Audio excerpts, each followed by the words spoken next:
Hi. In the last lesson, we covered the basics of volume rendering. In this lesson, we're going to do a roundup of a few other topics, such as how to create AOVs, how to render deep data, and a few other bits and pieces that we've kind of skipped over so far.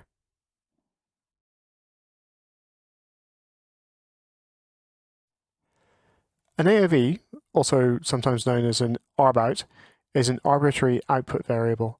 These are additional image planes which contain supplementary data, which could be used in compositing to help in creating the final image. They're pretty much mandatory in visual effects workflows.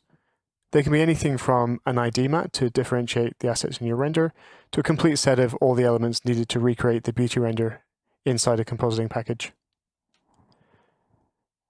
In order to demonstrate how to create AOVs and render them, I've just copied one of my mantra ROPs, the one containing the RBDs. I've deleted most of the pieces of geometry just for speed, and also for speed I have disabled motion blur, so things will run a little bit faster. We don't have to wait for displacement to get generated or for motion blur to calculate. Mantra has a couple of AOVs that it produces by default, so I'll just show you what those are. The first one is opID, and if I return that to its normal state, everything looks completely white, but actually there's plenty of range in there. And this is an AOV that outputs a different grayscale color, a different float value for each operator that is being rendered. So that's each of these things. So the render RBDs operator object gets one value, and the ground gets another one. Then the next one to look at is primID. So this is primitives, as the name suggests. The ground is one primitive inside the ground object, and then each of these packed objects is a separate primitive. And that is an easy way to provide a mat for comps so that they can isolate particular pieces of geometry. Okay, so those are the very basic default ones. We'll go back to our beauty. Now, Mantra allows you to create your own AOVs as well. So let's look at how to do that. To add default AOVs and also to create our own custom ones, we need to go to the Images tab in the Mantra ROP. Under Extra Image Planes, we see that we have a list of export components and also a list of checkboxes. So we can check these on, and these will be written out into AOVs. So this is the standard set. I believe Houdini refers to these as quick planes because they're quick to add. Then right down the bottom, we have a field called Extra Image Planes and a plus button so we can add those. We'll get to that in a second, but let's take a look at some of the default ones. First, we have shading position. So if I turn that on, and we just reset these. So we have this beautiful blue kind of misty thing. This is an AOV that just tells us what position the shaded point is in world space. So it's very simple. Just gives us world space information. We'll turn on shading depth. PZ, or shading depth, it's just the depth from camera, the camera depth of the point being shaded. Note that this is separate from deep data, which I will also cover. I'll turn that off. The reason I'm turning each of these off as I'm going through is because the more AOVs that you output to the render, the slower things get. So it's more efficient to just turn one on at a time. Shading normal is just the normal of the surface point being shaded. It's always nice and colorful. It's very cheerful looking AOV. Okay, combined lighting.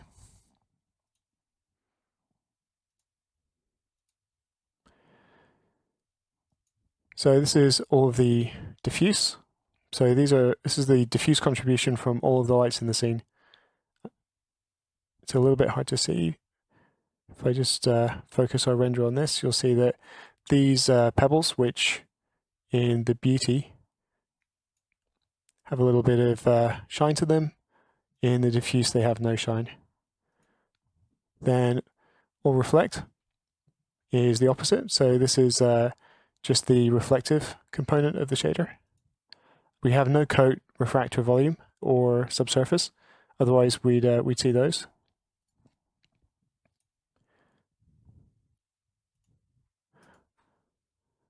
Okay, direct lighting.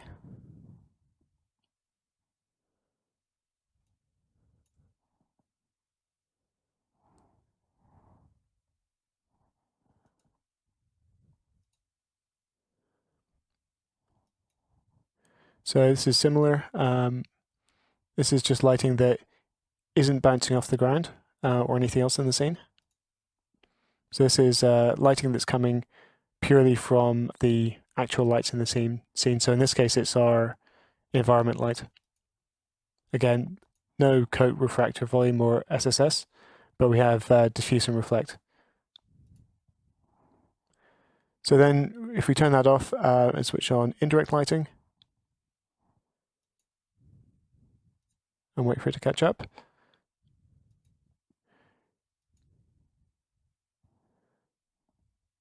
So we don't have any light scattering, any diffuse light scatter in this render, but we do have indirect reflection because these are reflecting the ground, and the ground is reflecting a little bit of light off these, but a lot less. I won't bother with combined emission because we don't have any emissive shaders. Now, direct and indirect ray samples are interesting.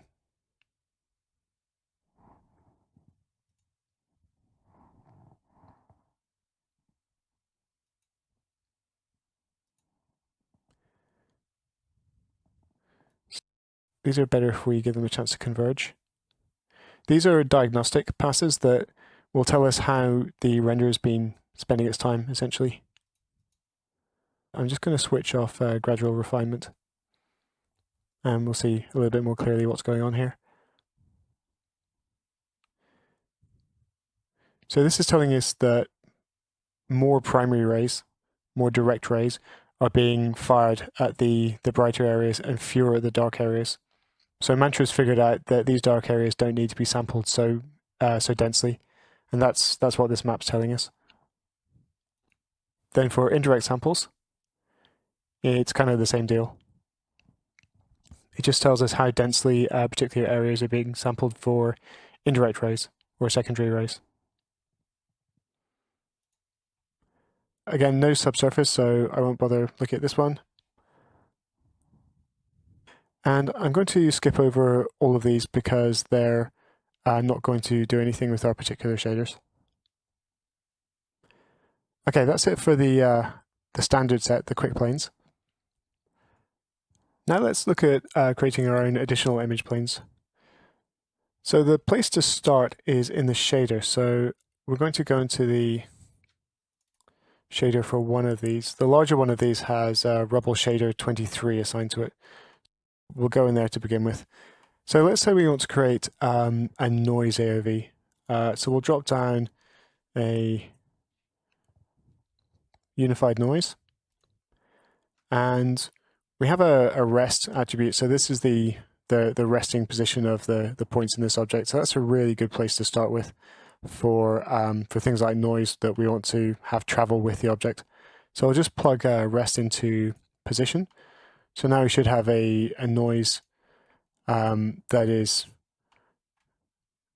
based on the position, the resting point position of the points in the object. And then we'll output noise and we'll drop down a node called bind export.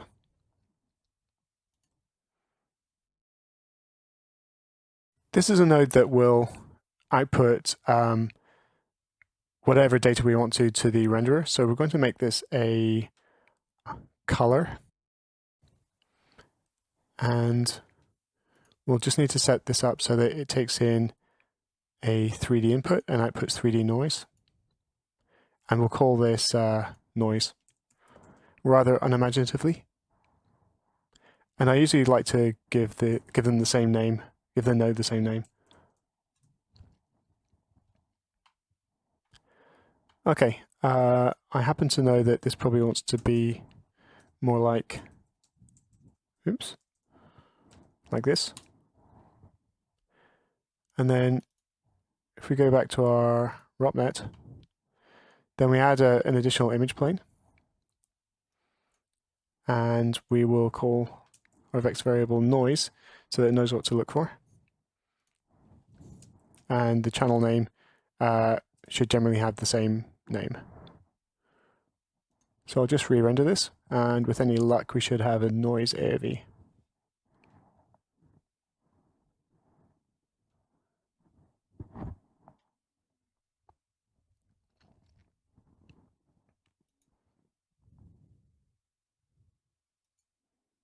There it is. It's really as simple as that. The one thing to look out for is that occasionally you'll run into problems with data types. So if you want to output, for example, an integer AOV, I think you have to plug it into a float for it to come out properly here. There are a couple of fiddly things like that, but other than that, it's not too difficult.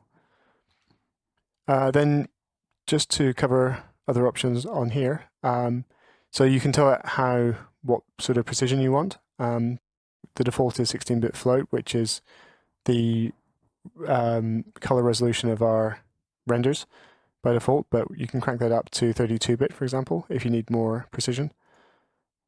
Then you can choose the sample filter.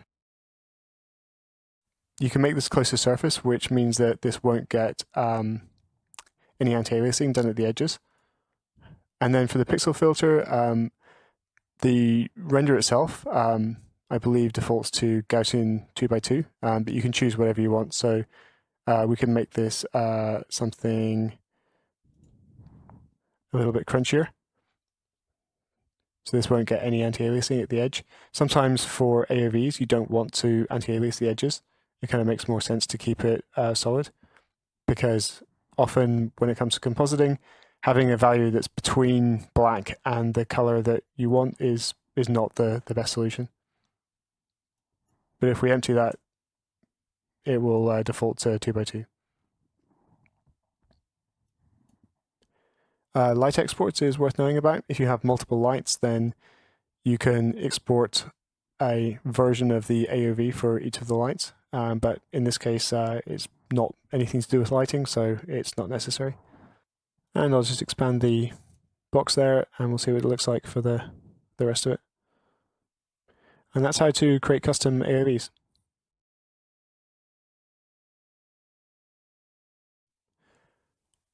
Let's talk about deep data. And we'll just click on the Deep Output tab. Deep data is a type of supplementary render pass that makes it possible to composite CG elements together by comparing the depth of each pixel in each element. So you end up with a second set of renders that contains very accurate information about the depth of each pixel. In the example of our rubble and dust elements, for example, we'd be able to render each element without having to include the other one as matte geometry. We would, however, still have to have the other elements or something similar there for secondary visibility purposes, such as shadows and reflections. This provides a number of advantages. Now, firstly, you could set up different ROPs with different sampling settings depending on what you're rendering. So, for example, these pieces of rock might want to be sampled quite differently to our dust because they're very different types of geometry. Motion blur settings could be quite different as well.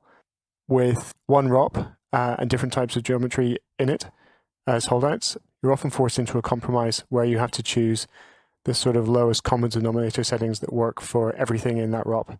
With deeps, you don't have to worry about that. Then sometimes the memory consumption will be lower.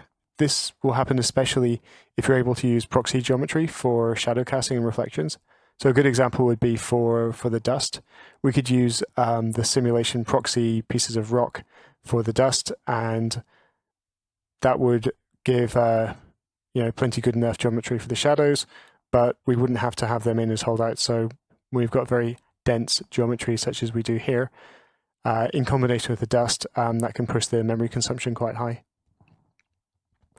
Then there's flexibility.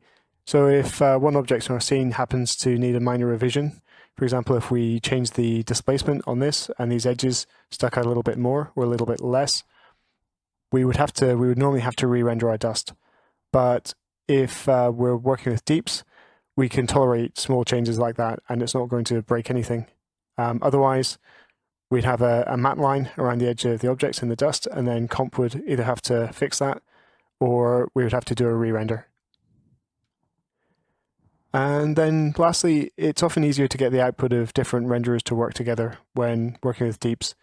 For similar reasons, edges are just easier to work with because we don't need to have exactly the same subdivision regime or exactly the same displacement settings.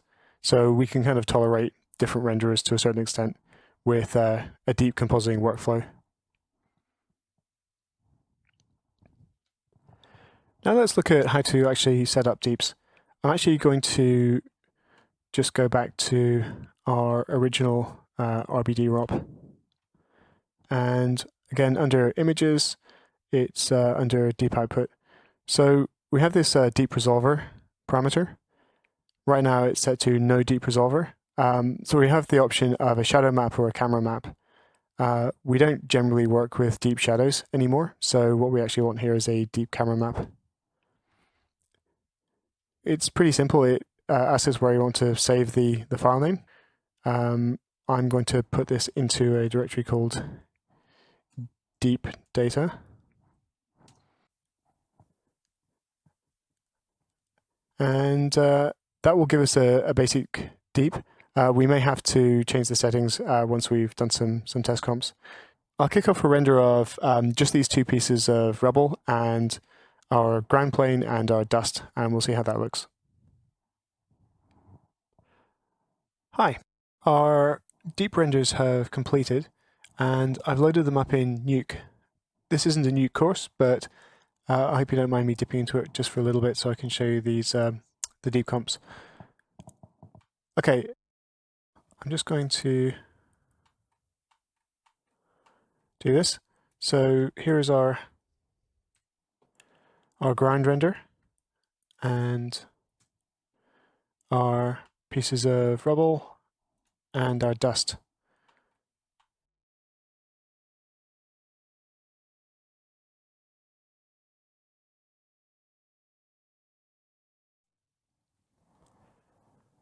The next and last thing I want to talk about in this lesson is reducing the amount of geometry going into the renderer.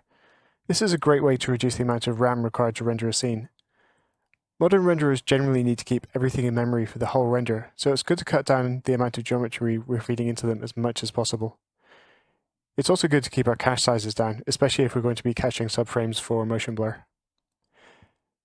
Here's the particle sim that I've been rendering for the recent lessons. I've removed the packed geometry for speed and I've cached it to disk so it plays nice and fast. Now if I pull back from the camera view, you can see that most of the particles in the sim aren't visible to the camera for most of the frame range. So it makes sense to try and get rid of what we don't need. The first thing we're going to need is some Frustum geometry.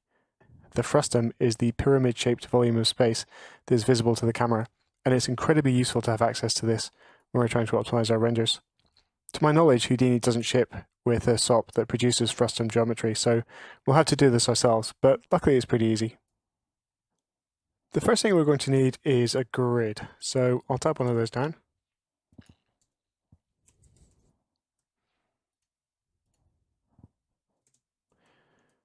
And we want this to be a 1x1 grid. We'll give it 2 divisions in each direction. It should be in the XY plane. And we will need to shift it over a little bit. And up. So what we have now is a grid that is parameterized between 0 and 1 in X and 0 and 1 in Y. And that's quite important, as you'll find out in a second. The next thing we're going to do is extrude our grid with a poly extrude. and we'll extrude that by, say, 10 meters. Although we need to extrude it in negative 10 meters. So our extruded grid is now lying along the z-axis, the z-axis. Then we're going to append an attribute wrangle.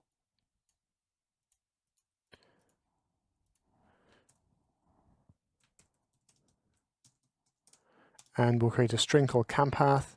We'll make that equal to CHS, channel string, campath. We'll create that attribute, and if we go to edit parameter interface, we will make this an operator path.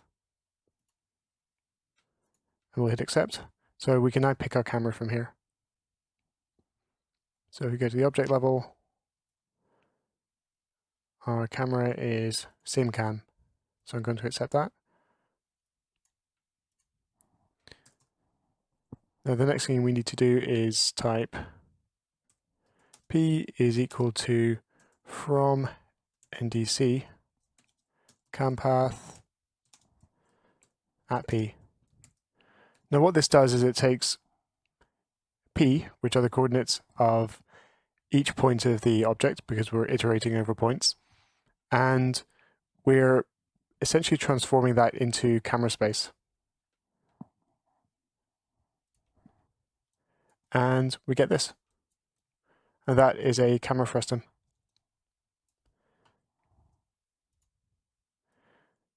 Now we can change the clipping planes by doing that. And by doing that. And we can link these to with expressions to our camera. So if we go up to our camera, so we can copy this parameter and go back.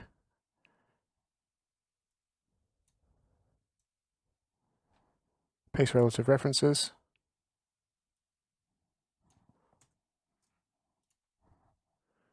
So that's our near clipping plane. If we go back up and grab our far clipping plane, copy parameter, go back, and then we can paste this in here. And then we'll need to subtract the near clipping plane because we've already pushed the start point out along the near clipping plane. So we'll just make that near. And then we need to just invert this so it goes the right direction.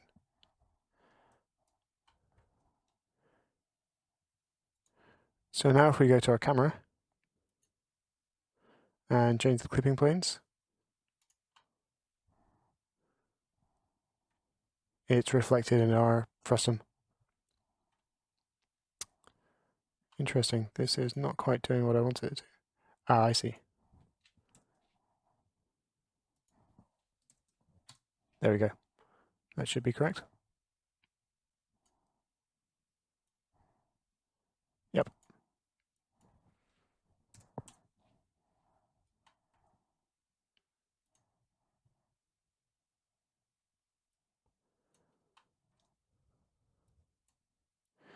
So now that we have a frustum, what do we do with it? Well, the first thing we can do with it is use it to color particles. So an easy way to do that is to create a VDB from the polygons, and we'll just do that. So I believe that our frustum is probably inverted. So we'll just drop down a reverse node there. Ah, I see.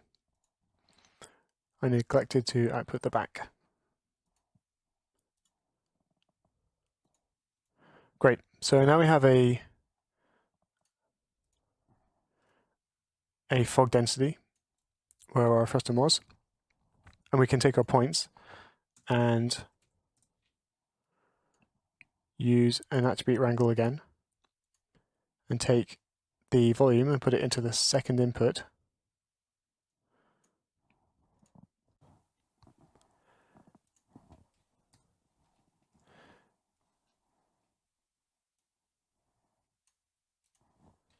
And then we type this: if volume sample,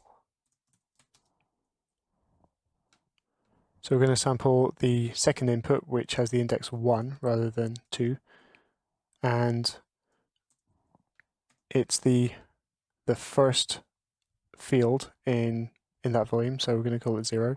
We could also type density, and then we just need to put in our position, so that's the point. So if we sample that volume and we find that it is less than 0.5, say, then we can get rid of that point.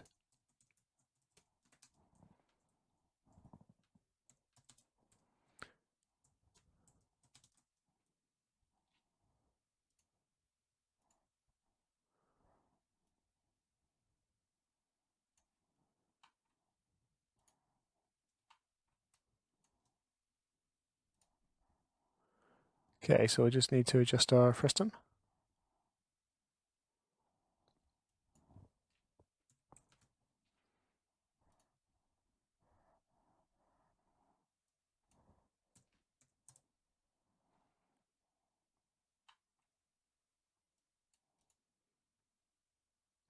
And in fact, it seemed that I had this the wrong way around. There it is.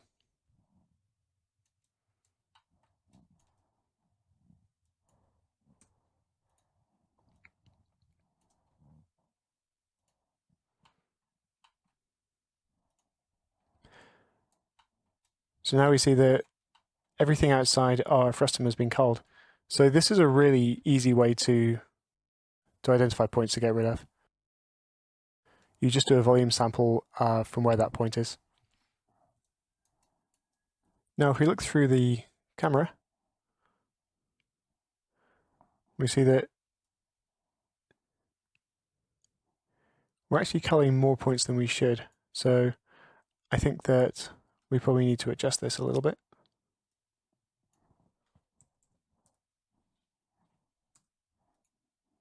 There we go. Our threshold was a little too high.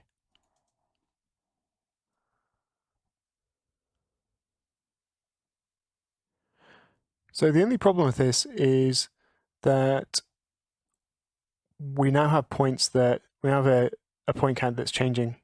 So we just need to make sure that we're using a time blend node to interpolate the points from motion blur, because we're now creating and destroying points.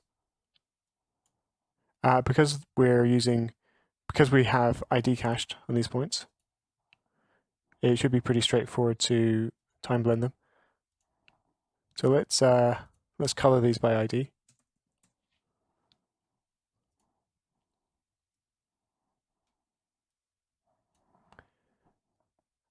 And then we'll flipbook them.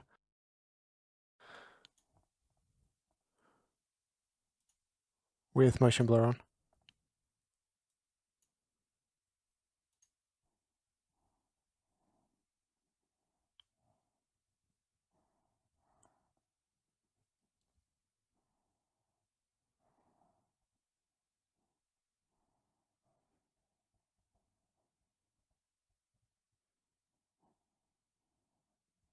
And it looks as though we're able to track the points. We can see trails of particular colors.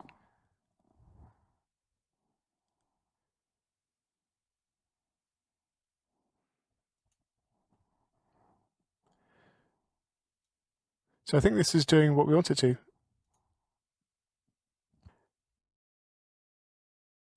Now let's just compare how much RAM the particles are taking up. If we look at the incoming particles from the cache, so for one frame, these are taking 9.46 megabytes. So we'll just pin that one, and we'll look at this one before we add the color attribute. And that's dropped to 2.48 megabytes. So that's a significant saving in terms of RAM. And if you look at the point count, we've gone from over 600,000 to 150,000 points for something that will render basically identically.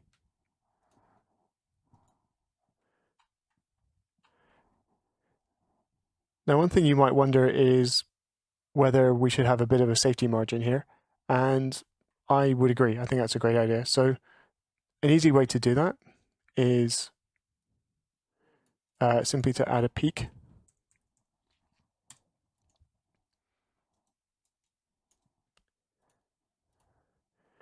And just peak our volume out slightly. That just gives us a nice margin of safety.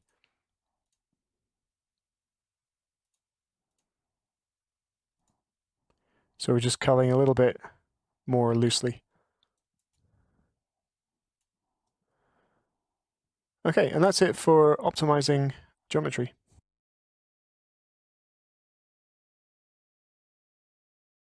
In this lesson, we learned how to output AOVs for comp, how and why to use deep data, and one tip for optimizing effects geometry for lighter rendering. I'll see you in the next lesson.